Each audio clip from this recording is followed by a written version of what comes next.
And I see what you mean about the turning point, because speculators were short fixed income, 2-year notes, 5-year notes, 10-year notes for throughout much of 2022, and they were right. So fading the speculators doesn't always work. But you're saying it works best when it's at an extreme. And right now it is at an extreme. Well, except the small speculators are not right now in the fixed income. They were in March. They're not anymore, which is keeping me from looking at getting long fixed income. Now, there's another level to this, okay? Because I always say to the people like on my Discord and the people that get my newsletter, the commitments of traders is not enough to make a trade, okay?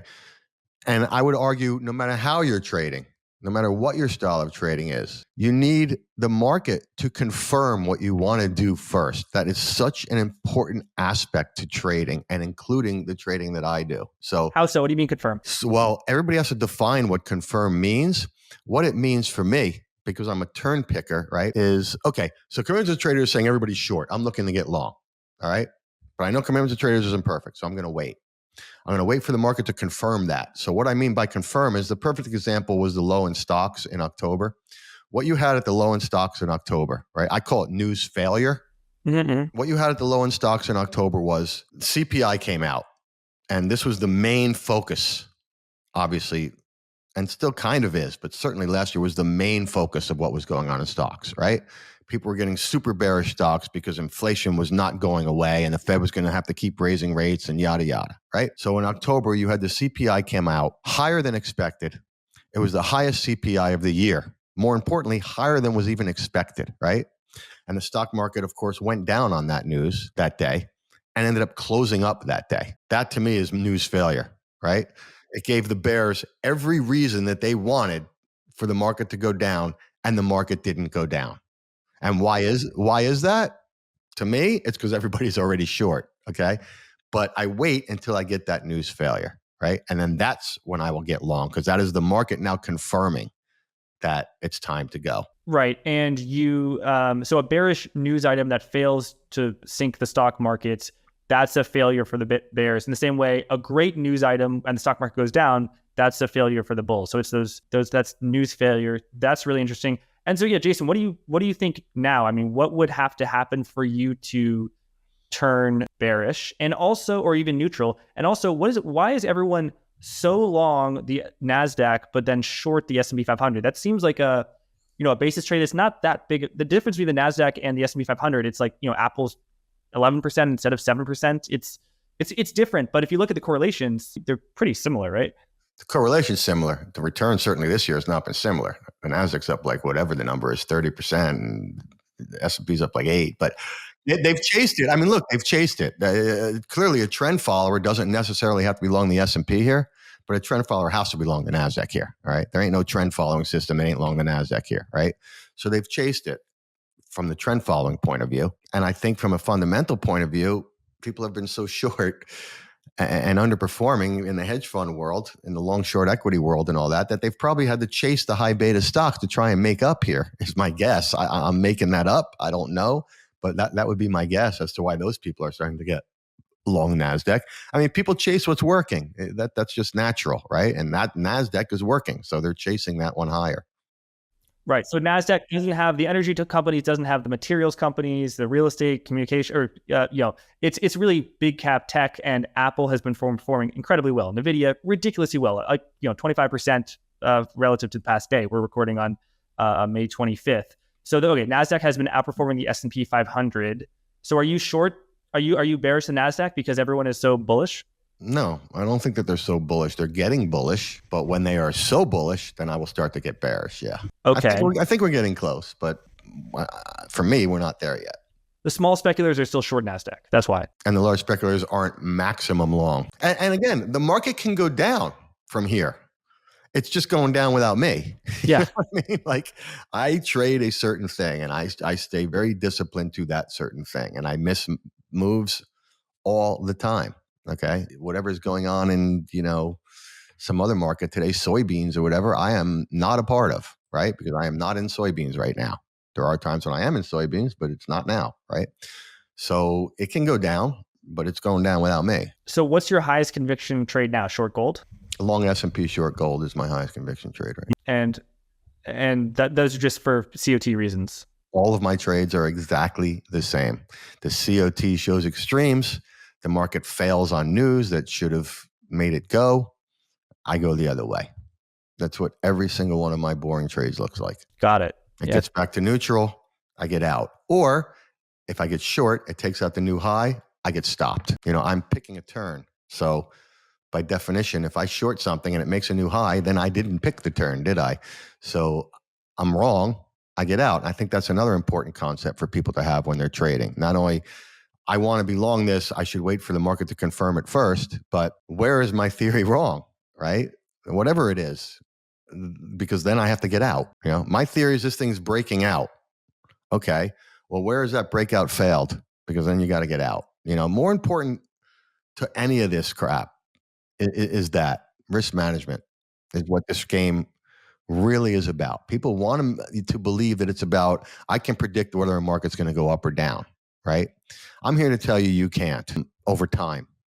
And neither can I, and neither can George Soros, and neither can Stanley Druckenmiller. And Stanley Druckenmiller is the first one to admit it. One of my favorite quotes of all time. Stanley Druckenmiller is probably, arguably, the greatest trader alive. Okay? If he's not, he's certainly pretty damn close, right? I would argue he is, but he has quotes where he says, I am wrong way too much to count on being right to make money. I had to figure out another way to make money other than being right and wrong. And I have a client who has had money would stand for many, many years. And he tells me, the guy writes up these monthly reports and stuff. And he said he's a beautiful writer and he makes these incredible arguments and they're wrong 80% of the time. He's like, if you were to read it and you would say, Stanley Druckenmiller is writing this and it's so well written and he's so smart, you would follow every single thing that he did. He's like, but it's wrong 80% of the time. But he still makes money because that's what he's trying to do. He's not trying to be right. He's not trying to predict the future. He's just trying to make money. By having a tight stop loss and then when the trade works, you let it run? That's certainly one way to do it, yes. Is that how you do it? That's how I try to do it, yeah. I mean, that's what my trades are right less than 40% of the time. Somewhere between 35 and 40% of the time my trades work, which means I lose over 60% of the time. But my payout is like 4-1. So I'll make 4, I'll lose 1. So make 4, lose 1, make 4, lose 1, make 4, 35% of the time, lose 1, 65% of the time. Do that over time, let time pass, and you're going to end up with positive returns. How tight do you run stops? So it's pretty tight because I'm getting, like, you take that S&P, for example, trade in October at the low, my stop would have been the low of that day. So I know how much I'm trying to risk per trade, which in my case is 70 basis points a trade. I know my entry, I know my stop. Therefore, I size my trade so that if I'm stopped, I lose 70 basis points. And I use 70 basis points just because that gets me to my vol target, which is around a 7. Other people have higher vol targets than that, so they can risk more per trade, but that's how I do it. Basically risking 1 day's worth of volatility. Jason, what do you make about the bank stocks? I don't think there's futures on a bank ETF, but the individual bank stocks, they've been moving up all day. How much trading do you pay attention to individual stocks? And then, what do you make about the bank stocks? Do you see any opportunities there? I'm not an equity trader. You're a futures trader. Yeah, I don't really know what the position in the bank stocks is. I personally would not be long bank stocks, but that doesn't mean that they can't go up. It's been dead money for a very, very, very long time. I think Citibank is probably trading at the same place it was, 18 years ago or something. It's not where I would be, but I'm not informed enough or smart enough to really understand what's going on with these regional banks. I do have a very good friend of mine who's a mortgage broker and has been for 30 years. And he's all into it. And he tells me, I talk to him every weekend. And he tells me every weekend the whole story and the whole problem and then this and the that and the other thing. And it doesn't sound very good to me, but I don't trade them and nor would I trade them. Got it. So what are you seeing in the markets other than stocks and bonds? I mean, oil, copper. I guess you said you're long the dollar, you're short the euro? Yes.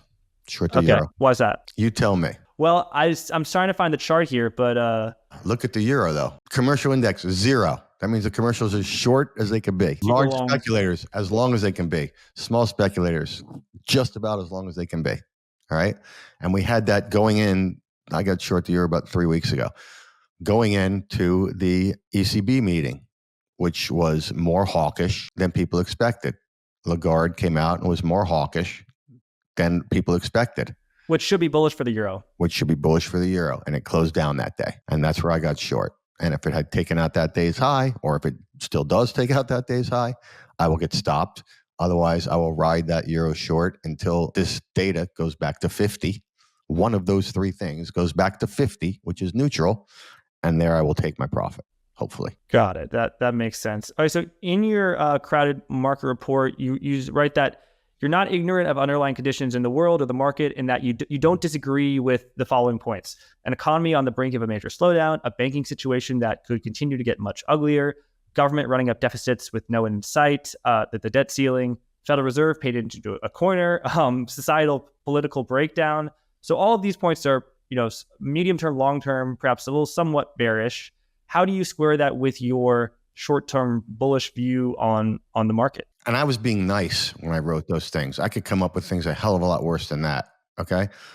Because I don't care about that stuff, especially if everybody can see it. What am I seeing that other people aren't seeing? And therefore, how do you make money? Like, if you don't have an edge, you're not going to make money, right?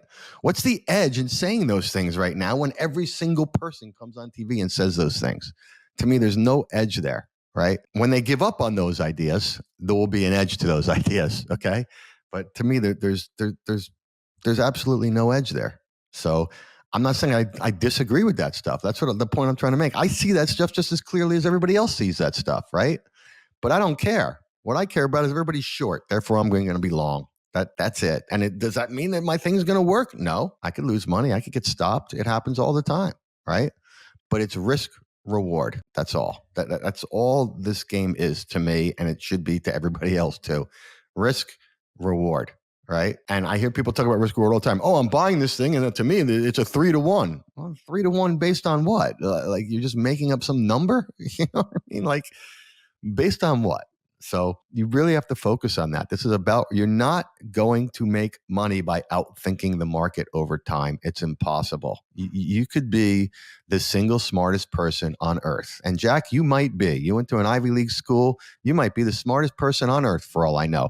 But what I do know is you are not smarter than everybody combined, because that's impossible. Okay. And market price is everybody combined. All these millions of people that are involved in the market and all these trillions and trillions of dollars that are invested in the market, right, is all of everybody's thought processes combined. And you are not smarter than that. Nobody is. It's impossible. Einstein, whoever you want it to be, is not smarter than everyone combined. So you're not going to make money playing the game of I'm smarter, right? I know that the economy is going to be shit, therefore I'm going to be short.